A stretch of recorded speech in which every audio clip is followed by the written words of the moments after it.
In your search for higher quality freelance clients and leveling up your freelance income, someone has probably recommended that you get on LinkedIn. That's where the good clients are.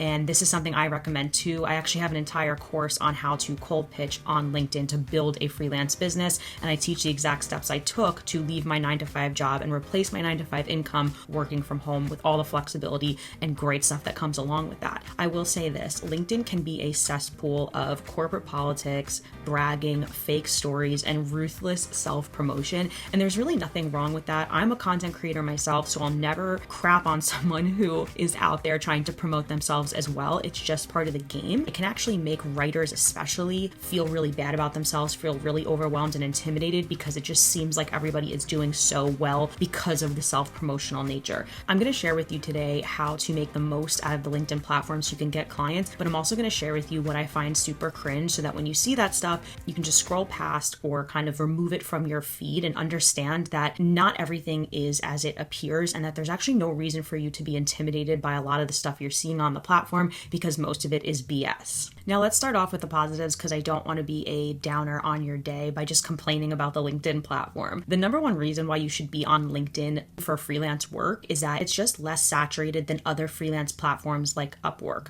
Upwork is really the most popular freelancing platform for writing jobs, but every type of freelance work kind of has that one platform that everybody goes to find work, and it makes it really saturated. It kind of makes you feel like you're competing and that you are bidding for jobs and never getting responses. LinkedIn, just by nature, because it's a platform meant for so much more than freelancing, is just going to be less saturated, and you have more of a chance of cutting through the noise because your clients probably didn't expect to get pitched on that platform by a freelancer. The other reason is you're just going to find higher quality clients. Now, there's so many reasons as to why the clients are a little bit higher quality on LinkedIn.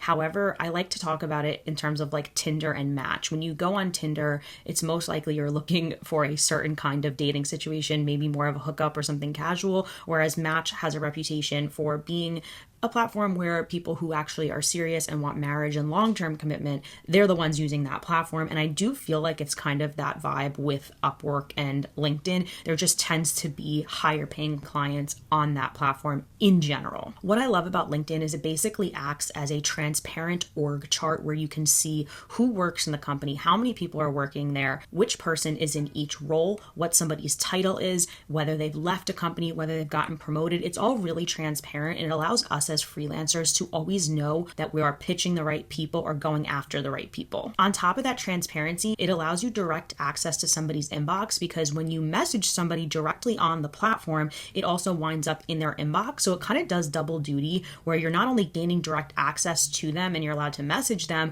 but that message then gets sent to their email inbox. Now, cold emailing is a really effective way of finding freelance clients. So imagine being able to just get on the platform and send that message without having to hunt down people's email addresses. It's just less work, which is why I stick with LinkedIn over cold emailing as my primary cold pitch strategy.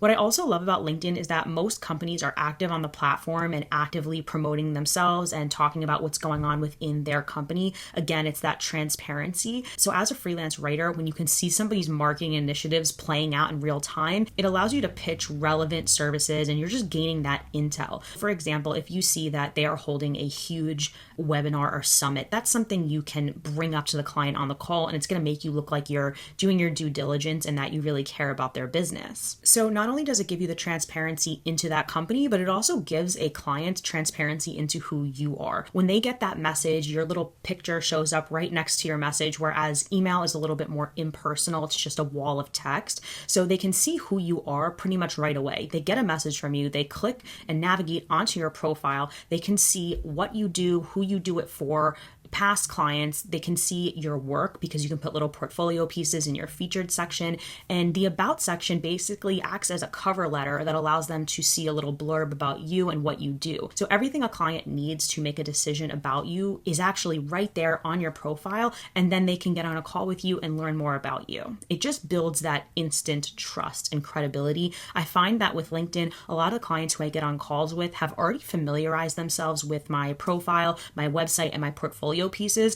And that just means I don't have to sell myself super hard on these calls. They kind of sell themselves on me before getting on the call. And they're really just doing that call as a way to make sure I'm not a psychopath. Now, here's maybe the best news of all. You do not need to post content on LinkedIn to make the most out of this platform and actually build your freelance business, you can make all of your interactions private with clients the way I do and not worry about producing thought leadership content and posting status updates every day or every week. A content strategy takes a lot of time and resources, and actually I just don't think it makes sense as writers for us to even have the time to create a full-blown content strategy for ourselves. It is possible, and it is definitely something to strive towards so that eventually you're creating that inbound demand. But in my opinion, you can do that just as well with asking for referrals from your existing clients. So I don't plan to have a content marketing strategy on LinkedIn to promote myself. So if you don't feel comfortable, you don't have to either. You can genuinely just use the other features that I talk about in this channel and not put yourself out there publicly, which is huge, because if somebody said that to become a freelance writer, I needed to post my own content and promote myself, I would never have gotten into this industry. I went from being a regular 9-to-5 person to building a full-time freelance business, and none of that required putting myself out there.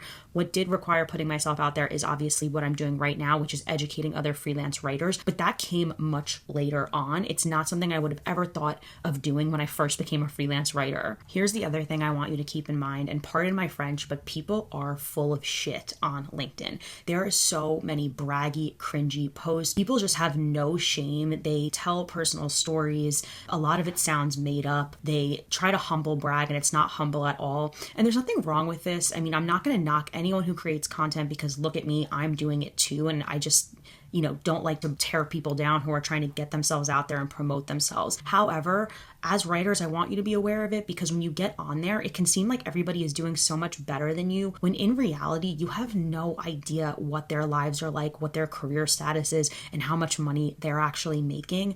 I really have trained myself to glaze over some of the stuff that really used to annoy me about LinkedIn, because it conjures up all of the reasons why you left the 9-to-5 world to begin with. It's the ass kissing, the self-promotion, the ruthless climb to the top, right? As freelancers, we kind of take a step back and leave that behind to work for ourselves and not have to deal with that. So to have it thrown back in your face on LinkedIn, it might just give you the ick, as everyone is saying right now, and make you think that this platform is not worth it. And I want you to realize that you really can train the feed to stop showing you some cringe stuff just by liking things that are not cringy and by hiding stuff that you don't want to see. For example, people's really strong political opinions. So that's my opinion, is really to train the algorithm to show you things that are relevant to you and what's going to help you. So I really focus on just liking marketers' posts who talk about what's going on in their company, or they're actually putting out helpful content where I can learn something. A lot of people try to be thought leaders on LinkedIn, but they wind up posting condescending stuff. It's like tearing somebody's marketing down or pointing out a mistake or trying to cancel somebody. It's so petty, and